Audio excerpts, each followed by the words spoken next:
তিনটি গাড়ির বেগের অনুপাত বলা আছে 2:3:4।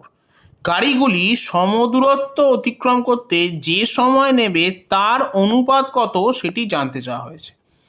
এখন আমরা জানি যে গতিবেগ যত বাড়বে নির্দিষ্ট দূরত্ব অতিক্রম করতে তত কম সময় লাগবে, অর্থাৎ বেগের অনুপাতের ব্যস্ত অনুপাতই হবে সময়ের অনুপাত।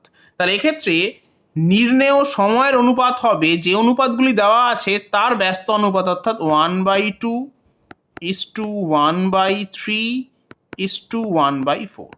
এখন প্রত্যেকটা অনুপাতকে বা অনুপাতের প্রত্যেকটা পদকে আমি এদের লসাগু দিয়ে গুণ করব। 2, 3 এবং 4-এর লসাগু হলো 12, তাহলে 12 দিয়ে গুণ করলে পাচ্ছি 12/2 অর্থাৎ 6, 12/3 মানে 4, 12/4 মানে 3।